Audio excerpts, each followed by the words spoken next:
And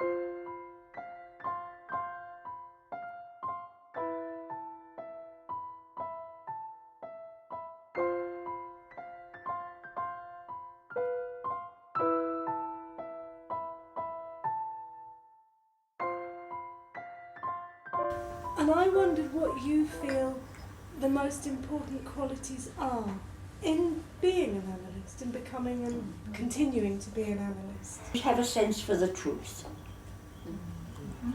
And you have a real sense for the truth in relation to yourself. And be prepared to know or to try to find out what's going on and how things are hitting you. Because only that is going to enable you really to face what's going on in other people. You have to know yourself, don't you? And we can never really know ourselves enough, I think. Is psychoanalytic intuition. It certainly can increase and be trained, because intuition is also based on experience, that things come to you more easily, but also there is, I think, some, whether due to early experiences or to other things, some luck you could have more or less. It's something about imagination, something about an ability to move one's mind in different directions. I suppose for the qualities to be the analyst, I would include one of capacity to have and understand passion. We wouldn't be able to be objective and truthful to ourselves in analysis and able to maintain the proper setting against all the pressure. If deep down we didn't have a very passionate commitment, because there's so many ways of doing it which are easier, quicker, leading to wealth, and it takes some passion to stick with it. Well, Bjorn once said, if you've got no stomach for anxiety, he told us in our vows, you're in the wrong profession. so there's something standing anxiety. Analytic work where you can't see, you can't touch, you can't prove, and you're constantly working with the uncertainty of and the difficulty of, in fact, still having doubts yourself, allowing yourself to have doubts. More listening and less interpretation until it really feels that the patient is nearly there themselves. Right. And then I wait a little longer in case they're going to say it themselves explicitly, but if they don't, then they're just nearly there then. Because then they can hear it, and if it's too soon, nobody can hear it. A certain confidence, a confidence both in oneself, but also confidence in analysis. You need a lot of courage, because so often I'm doing so many supervision now, the analyst almost knows what goes on, but it would upset the patient or this or that. So that's a very important quality. What I'm interested in is not just the words, but why the patient is talking in that way to me at that time, and whether that won't be indicative of the way we can help him most, you see. And I think that is what has been developed rather well here.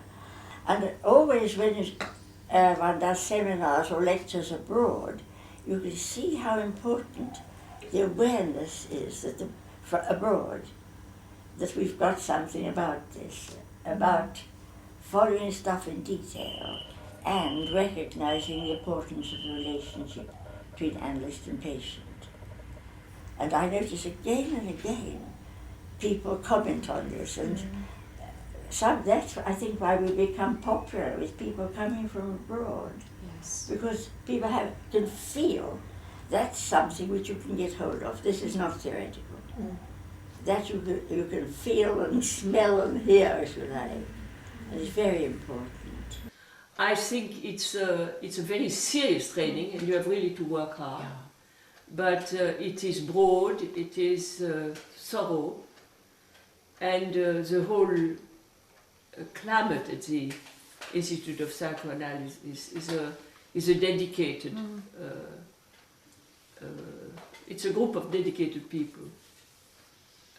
Yeah, of course, it's not perfect, and there is still quite some tension. But life doesn't go without tension, so Working on it. yeah. And I think there is much more honesty now in a way that people also can know much more from each other. I think there is more possibility to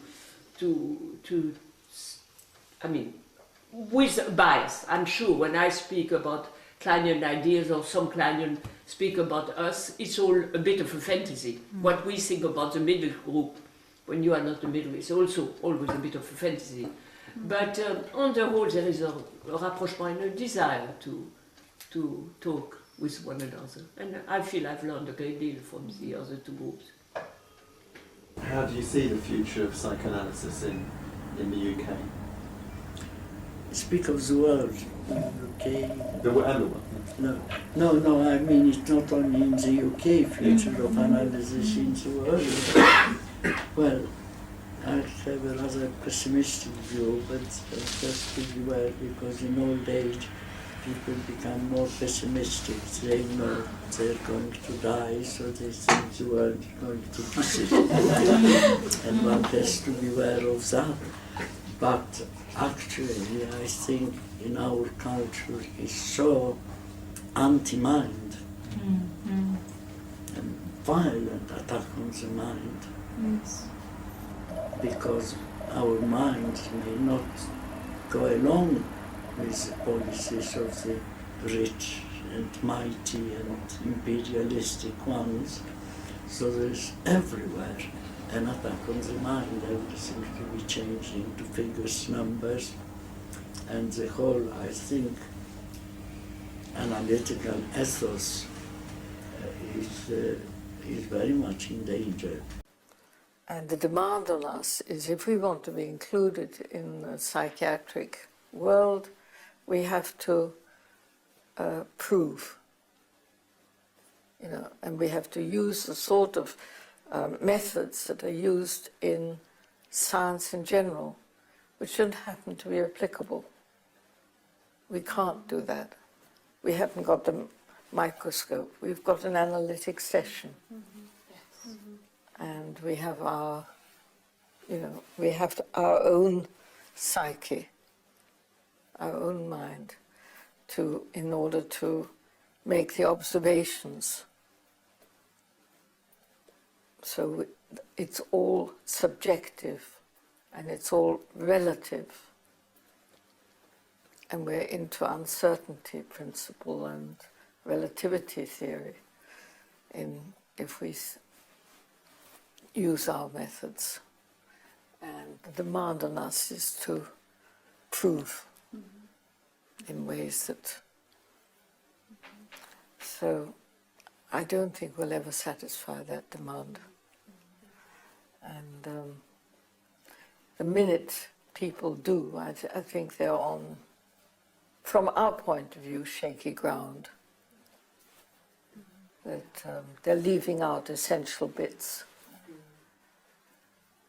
So much anti-analysis now that one does have to deal both with that and the difficulties with patients. And it is, I think, a bit of a fighting moment for psychoanalysis, really. But, the pendulum swings, and now it's all quick fix, CBT, give us a manual. Yes. And that's just the way you can't do psychotherapeutic work that will have a long-term effect. There is something so fundamentally right about analysis. Whatever it goes this way or that way, but you can't destroy it. It's kind of indestructible.